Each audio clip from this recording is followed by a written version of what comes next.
అదే RTV app వార్తల్ని క్షణాల్లో చదివే అవకాశం ఉంటుంది. ఒక న్యూస్ పేపర్, ఒక టెలివిజన్ ఛానల్ మీ చేతుల్లో ఎప్పుడూ ఉంటాయి. Welcome to RTV.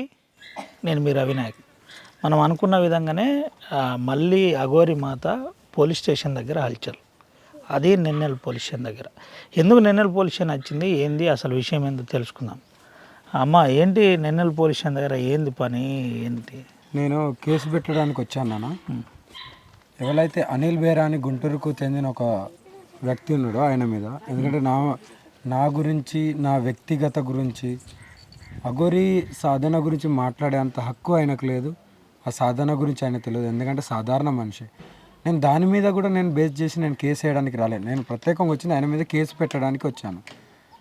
ఆయన నన్ను నా బాడీ సేవింగ్ గురించి మాట్లాడుతూ, నా జెండర్ని బేస్ చేసుకొని మాట్లాడుతూ, దీని గురించి మాట్లాడుతున్నాడు కాబట్టే నేను నా వంతుగా నా మండలకు చెందిన పోలీస్ స్టేషన్లో ఫిర్యాదు చేయడానికి వచ్చాను.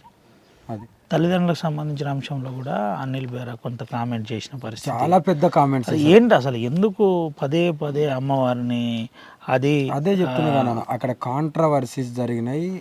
అతను ఒకరికి benami, that is name is Rajesh Nath Aghora.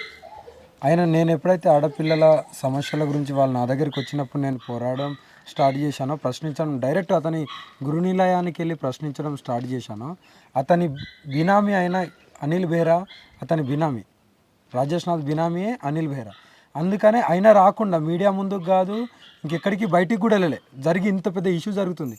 ఒక్కసారి వచ్చన్నా ఒక మాట అన్నా చెప్పాలి, ఇది కాదు నేను ఇది చేయలేదని ఎక్స్ప్లెయిన్ అన్నా ఇచ్చుకోవాలి. ఎందుకు ఇచ్చుకుంటలేరు?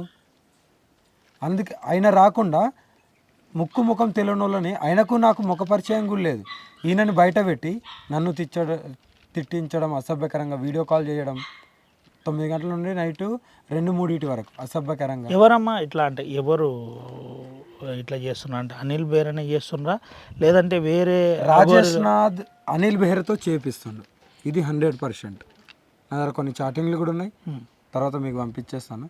అనిల్ బెహ్రానే కావాలని చేస్తలేడు. రాజేష్ నాథ్ ఏదైతే చెప్తాడో అనిల్ బెహ్రా అది చేస్తాడు. మీరు పదే పదే అంటే ధర్మం గురించి మాట్లాడుతున్నారు, ఒక సిస్టమ్ మీద మీరున్నారు.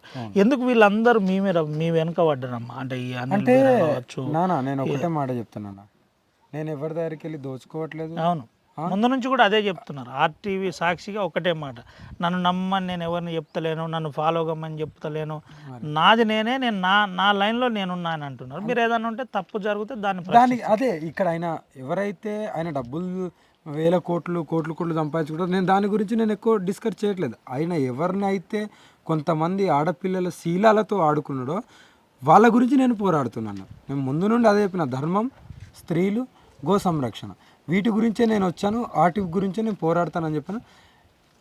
వైజాగ్ అమ్మాయి ఉంది, భీమవరం అమ్మాయి, కాకినాడ అమ్మాయి, హైదరాబాద్ అమ్మాయి, ఇలా చాలామంది అమ్మాయిలు వేధింపబడ్డారు, విత్ ప్రూఫ్స్తో ఉన్నాయి. అందుకనే నేను వెళ్ళి డైరెక్ట్ ప్రశ్నించాను. అది వాళ్ళకి నచ్చలేదు. డైరెక్ట్ ఆయన వచ్చి అతను పోరాడంత లేదు, నేను డైరెక్ట్ వెళ్ళాను కాబట్టి. అది వాళ్ళ బినామీల చేత నన్ను ఇలా ఫోకస్ చేపిస్తుండే. ఇంకా రోజు ఒకటి ట్రోలింగ్లో ఏదో ఒకటి అనడం. ఇప్పుడు నా జెండర్ని బేస్ చేసుకునే మాట్లాడే అంత అర్హత ఆయనకి ఏముంది? దాని మీద కూడా కఠిన చర్యలు ఉంటాయి తెలుసా. ఎవరిని కూడా జెండర్ మీద మాట్లాడే హక్కు ఎవరికి రైట్స్ లేవు, అవమానించకూడదు. అవునా కదా? అవును. నా బాడీ సేవింగ్ మీద మాట్లాడే హక్కు లేదు, మరి ఎందుకు మాట్లాడుతాం? అంత ధైర్యంగా మీడియా ముందుకు వచ్చి మాట్లాడుతున్నా అంటే ఆయనకు అంత ఏంటిది? దాని మీద నేను కేసు వేయడానికి వచ్చాను, వేశాను కూడా. ఏందమ్మా అంటే ఎస్ఐ ఏమన్నాడు, ఆ కంప్లైంట్లో ఏం రాసిండ్రు, ఏంటి అసలు? అదే ఇది ఏదైతే అతను నాకు తిట్టాడో, ఏమేమైతే అన్నాడో అదంతా రాసి నేను ఇచ్చాను. వారు ఎఫ్ఐఆర్ ఫైల్ చేశారు, రిసీవ్డ్ కాపీ ఇస్తున్నారు. అది తీసుకొని నేను మళ్ళీ రిటర్న్ బయలుదేరుతాను. ఏంటమ్మా అంటే మీరు ఇంత సర్వీస్ మీన్స్ ఒక పోరాటం చేసినట్టు చేస్తున్నారు. ఎక్కడ చూసినా కనీసం మీకు తిననీయకుండా భక్తులు వచ్చి మీ మీద పడిపోతున్నారు రకరకాలుగా. ఒక పరంగా మరో పక్క మీకు ఏదో రకంగా తెలియకుండానే మాటల దాడి జరుగుతుంది.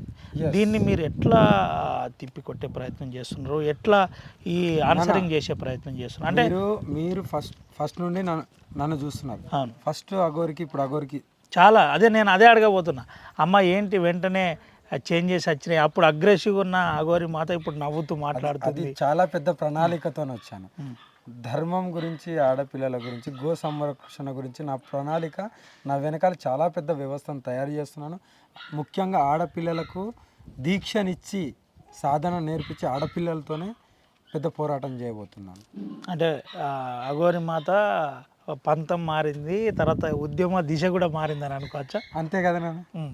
ఏదైనా సామరస్యంగా చట్టబద్ధంగా అదే గట్టిగా పోరాడతాం. అదే అంటే కానీ ఇంకోటి కూడా ఇక్కడ ఏంటంటే, దయచేసి ఎవరైనా సరే ప్రజలైనా, సనాతన బంధువులైనా, హిందూ బంధువులకు కూడా నేను ఇదే చెప్తున్నాను, ఎక్కడన్నా నా కారు కనబడితే రండి, ఆశీర్వదించుకోండి, ఫోటోలు అడగండి, ఇస్తాను. నేను పడుకున్నప్పుడు మీరు డోర్లు కొట్టి అలా నన్ను కొద్దిగా డిస్టర్బ్ చేయకండి, అప్పుడు నేను కొద్దిగా డిస్టర్బ్ అవుతాను, మీ వల్లనే అవుతాను, నా ఇచ్చి నేను కాను. మీరు డిస్టర్బ్ చేస్తే నేను డిస్టర్బ్ అవుతాను.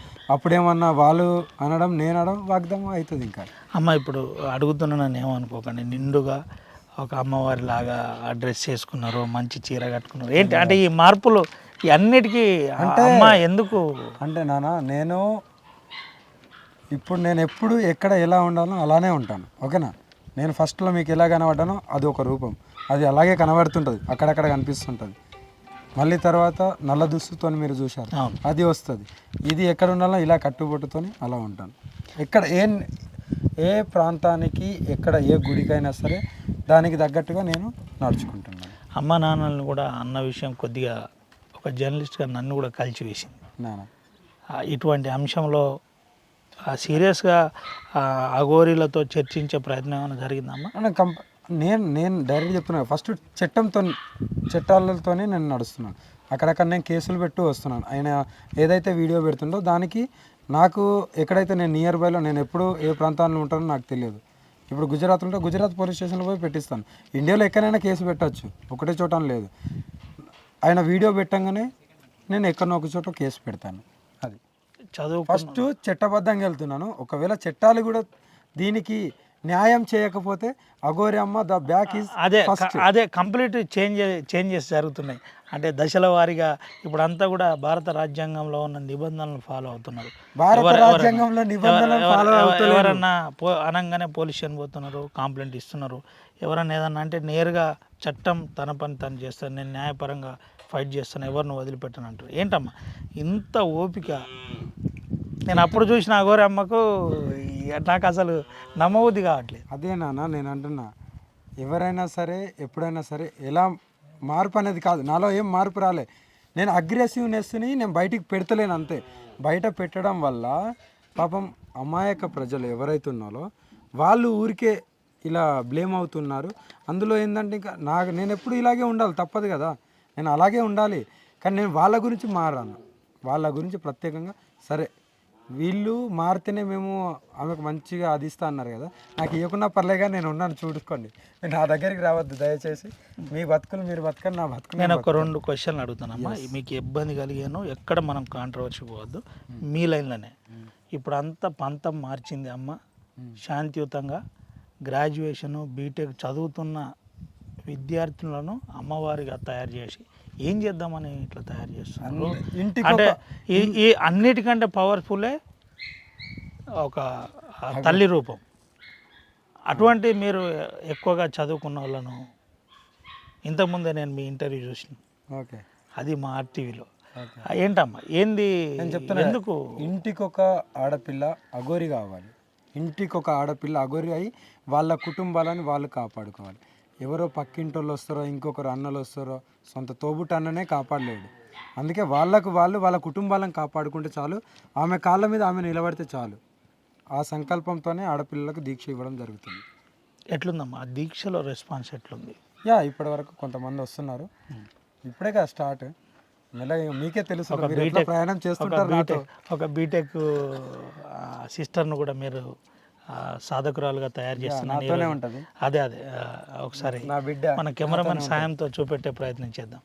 ఎట్లా బాగుందా? అంటే మీరు రెగ్యులర్గా అమ్మవారితో తిరుగుతున్నారు, మేమైతే అమ్మవారితో తిట్లు పడ్డాము, నవ్వినాము, లాస్ట్కు దీవెనలు తీసుకొని పోయినాం. ఎట్లుంది మీరు రెగ్యులర్గా తిరుగుతున్నారు కదా, ఏంది అసలు? అయితే అమ్మని కదిలిస్తేనే కోపం వస్తుంది. అంటే తినేటప్పుడు కానీ లేదా పడుకున్నప్పుడు డోర్స్ కొట్టి అలా చేయడం అది న్యాయం కాదు. అంటే వాళ్ళకైనా వాళ్ళు నిద్రపోతున్నప్పుడు డిస్టర్బ్ చేస్తే వాళ్ళకి ఎంత కోపం వస్తుందో, ఆమె తిరిగి పోరాటం చేసి వచ్చి 1 గంట 2 గంటలు రెస్ట్ తీసుకోవాలని చెప్పి ఆమెకి ఉంటుంది కదా. 24 అవర్స్ డ్రైవింగ్ చేయాలంటే అవ్వదు. సో అలా రెస్ట్ తీసుకుంటున్నప్పుడు దయచేసి నేను భక్తులకు చెప్తున్నాను, డిస్టర్బ్ చేయకండి. 1 గంట వెయిట్ చేయండి, లేదా అమ్మని అడిగి పర్మిషన్ తీసుకొని మీరు వెళ్ళండి. అంతేగాని దయచేసి అమ్మని మాత్రం ఇబ్బంది పెట్టొద్దు. సో ఇప్పుడైతే నేను అమ్మతో నడుస్తున్నాను. జీవితాంతం అమ్మకి వెనకమాలే అమ్మ బాటలోనే నడుస్తాను. నేను బీటెక్ సెకండ్ ఇయర్ చదువుతున్నాను. సో నాకు ఎందుకో అమ్మ దగ్గర ఉండిపోవాలనిపించింది. ఇది నా ఒక్కదాని నిర్ణయం కాదు, మా ఫ్యామిలీ వాళ్ళందరూ ఒప్పుకున్నాకే, మా ఫ్యామిలీ ఇష్టపడితేనే నేను అమ్మ వెనకమాల తోడుగా అలాగా నుంచున్నాను. సిస్టర్ నేను అడుగుతున్నానని మీరేమనుకోవద్దు. ఈ ఉద్యమం చాలా పెద్ద ఉద్యమం. సనాతన ధర్మం పేరుతో ఒక సిస్టమ్ను ఫాలో అవుతున్న అమ్మవారి వెనుక ఉండగలుగుతారా? మధ్యలోనే వదిలిపెట్టి? ఆడ పులిలాగా ఉంటాను, ఖచ్చితంగా ఆడ పులిలాగా ఉంటాను. అఘోరి అమ్మ తయారు చేస్తుందంటే ఆడ పులే కావాలి. అయితే వాస్తవంగా నాకు కొద్దిగా సంతోషకరమైన విషయం ఏంటంటే, మా ప్రాంతం నుంచి ఒక అఘోరమ్మ, మళ్ళీ ఇంకో లేడీ అఘోరిని తయారు చేసే కార్యక్రమం మొదలైంది. అంటే ఒక వ్యవస్థను తయారు చేయడానికే అమ్మవారి రూపం దాల్చి వచ్చాను. ఏంటి తయారు చేయడానికే, చేసి ఒకటేసారి ఒక 100 మంది కదులుతుంటే ఎలా ఉంటుందో నేను చూపిస్తా ఇప్పుడు. అంటే ఏందమ్మా, ఎక్కడ అన్యాయం జరిగితే అక్కడ అఘోరి మాత సైన్యం ఉంటుంది. ఎక్కడ అన్యాయం జరిగితే అక్కడ అఘోరి మాత సైన్యం ఉండాలి. అది నా ప్రణాళిక. ఒక విషయం చెప్పండి, డే 1 నుంచి మీరు అమ్మతో ఉంటున్నారు, మొన్నటి నుండి 3 రోజులు 4 రోజులు 5 రోజులు, ఎట్లుంది అమ్మ లైన్, ఎట్లుంది మాట్లాడడం, ఎట్లుంది పూజలు, ఎట్లున్నాయి? ఇవన్నీ చూసి ఏమన్నా భయం అనిపిస్తుందా? భయపడితే ఇంత దూరం వచ్చేదాన్ని కాదేమో, భయపడలేదు. సో అది నా బాధ్యత అన్నట్టు తీసుకున్నాను, అంతే. అంటే అమ్మ 2 అవతారాలు మారి ఒక రకంగా త్యాగం చేసి, ఇంత త్యాగం బహుశా జరగకపోవచ్చు.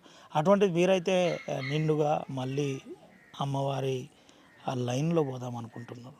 ఏంటి ఈ అంశంలో అమ్మ ఏమన్నా మీతో డిస్కషన్ చేసిందా? డిస్కషన్ అంటే నేనే అమ్మని అడిగాను. అంటే కొంతమంది ద్వారా అమ్మ నెంబర్ నా దగ్గరికి వచ్చింది. సో నెంబర్ తీసుకుని కొన్ని, అంటే నేను ఈ జనరేషన్లో కొన్ని చూశాను కాబట్టి అమ్మని పర్మిషన్ అడిగి, అమ్మ మీతో ఇలా వద్దాం అనుకుంటున్నాను, నాకు అలాగ మీలాగా పోరాడాలి అనిపిస్తుంది, నేను మా ఫ్యామిలీని అడిగి వచ్చేస్తాను, తీసుకెళ్తారా అంటే, బంగారంలా రా తల్లి, నేను నీకు తోడుగా ఉంటాను, నీకేం కాకుండా నేను చూసుకుంటాను, నీ బాధ్యత మొత్తం నాది, నువ్వు వస్తానంటే అన్నారు. సో అమ్మ అంత మాట ఇచ్చాక నేను వెళ్ళకపోతే ఇంకా అమ్మ మాట పోయినట్టుంటుంది. అందుకని చెప్పి నేను అమ్మ వెనక మళ్ళీ. సారీ, ఏ డిస్ట్రిక్ట్ అసలు? విజయవాడ డిస్ట్రిక్ట్. ఓకే, విజయవాడ. ఇటు తెలంగాణ, అటు విజయవాడ. అంటే కనకదుర్గమ్మ వారు కూడా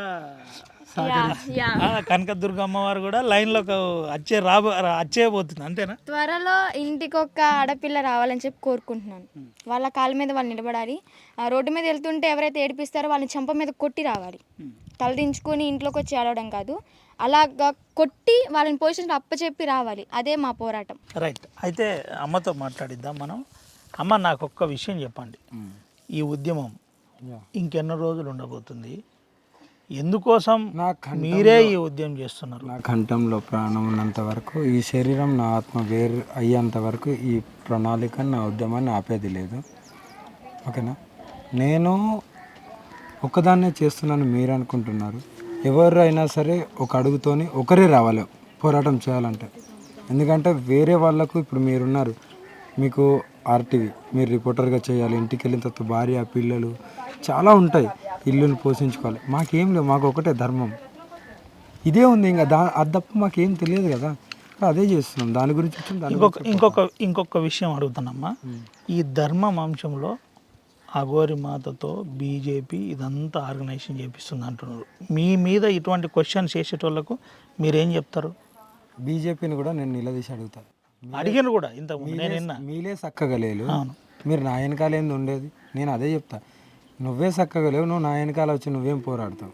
అవును, నేను డైరెక్ట్ ఇస్తున్నా కదా, నువ్వే చక్కకుంటే నువ్వు నా వెనకాల వచ్చే అవసరం కూడా ఉండదు, నేను నీ వెనకాల వచ్చే అవసరం లేదు. అవును. మరి గ్రామాలలో, గ్రామీణ ప్రాంతాలలో విద్య, వైద్యం లాంటి అంశంలో రానున్న రోజులలో ఏమైనా మాట్లాడతారమ్మా?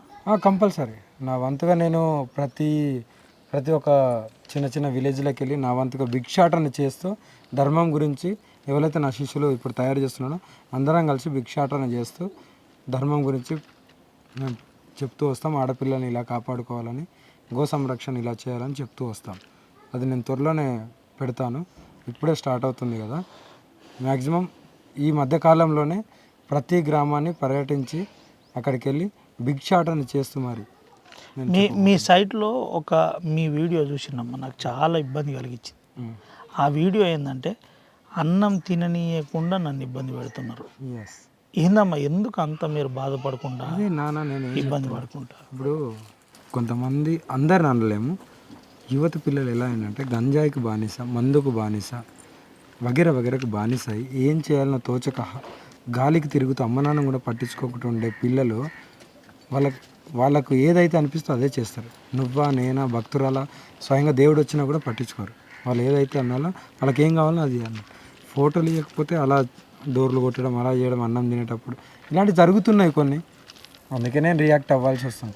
ఊరికే అఘోరమ్మ రియాక్ట్ అవుతుందంటే రోడ్డుపై వాళ్ళని అందరినీ కొట్టుకుంటూ అయితే పోము కదా. మన దగ్గరికి వచ్చి మనల్ని ఇబ్బంది పెడితేనే మనం.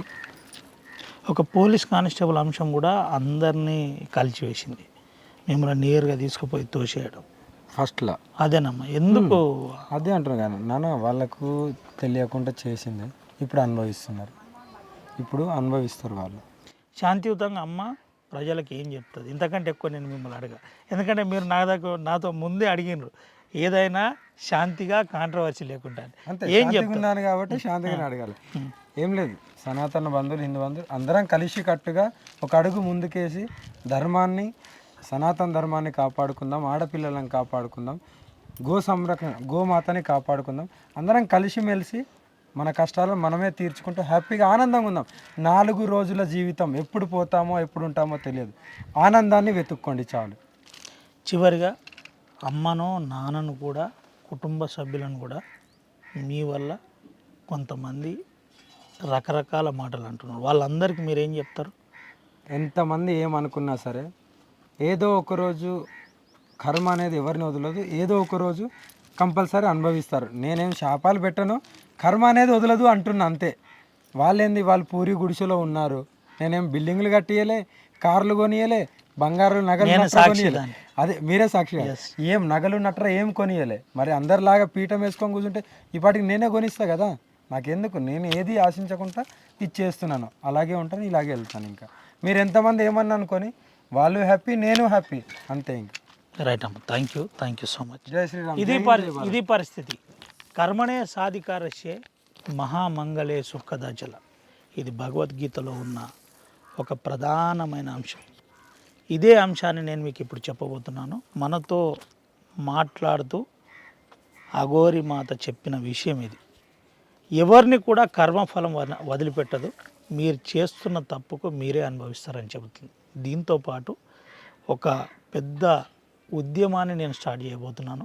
ఆ ఉద్యమం అఘోరి మాతలను తయారు చేయడం. దీనివల్ల ఎక్కడైతే మహిళలపై జరుగుతున్న దాడి ఉందో, అన్యాయం ఉందో, రకరకాల వర్డ్స్ అని చెప్పొచ్చు, ఇలాంటి దానికి రానున్న రోజుల్లో ఒక పెద్ద విప్లవం లాగా స్టార్ట్ కాబోతుంది.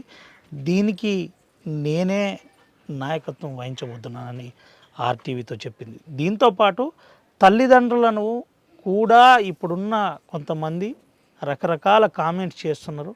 మీరంతా కూడా ఆలోచించాలి. నా తల్లిదండ్రుల కోసం నేను ఏది చేయలేదు, వాళ్ళ పరిస్థితి అత్యంత దయనీయంగా ఉంది, ఉండడానికి ఇల్లు కూడా లేదు. ముందు మనం చూపెట్టినట్టుగానే ఇప్పుడు కూడా అదే పరిస్థితి. వాళ్ళ తల్లిదండ్రులు ఒక రకంగా నిజాలు చెప్పినా ఏం జరుగుతుందో తెలియలేని పరిస్థితిలో ఇంకా మారుమూల ప్రాంతాల్లో ఉన్నది కూడా వాస్తవం. అయితే దీన్ని కొంతమంది మాట్లాడడం, కామెంట్ చేయడాన్ని అఘోరి మాత ఈరోజు నేరుగా పోలీస్ స్టేషన్ వచ్చింది. నెన్నెల్ పోలీస్ స్టేషన్లో కంప్లైంట్ ఇచ్చింది. కంప్లైంట్ ఇచ్చిన అనంతరం పోలీస్ స్టేషన్ దగ్గరనే ఉండి మనతో ఒక ఇంటర్వ్యూకి సహకరించినందుకు కూడా కృతజ్ఞతలు. ఇది ఓవరాల్ ఎపిసోడ్. ఏది ఏమైనప్పటికీ ఒక మంచి వాతావరణంలో వ్యవస్థ ఉండాలి. సనాతన ధర్మమైనా ఏ ధర్మమైనా వాస్తవాల దిక్కు ఉండాలి. దానికి నేనున్నానని అమ్మవారు అయితే చెబుతున్న పరిస్థితి కనబడుతుంది. ఎవరు సుమంతో Ravinayak, RTV, Nennel police station, Adilabad. మరిన్ని వీడియోస్ కోసం ఛానల్ ని సబ్స్క్రైబ్ చేయండి. లేటెస్ట్ అప్డేట్స్ కోసం వాట్సాప్ ఛానల్ ని ఫాలో చేయండి. అండ్ లింక్ డిస్క్రిప్షన్ లో ఉంది.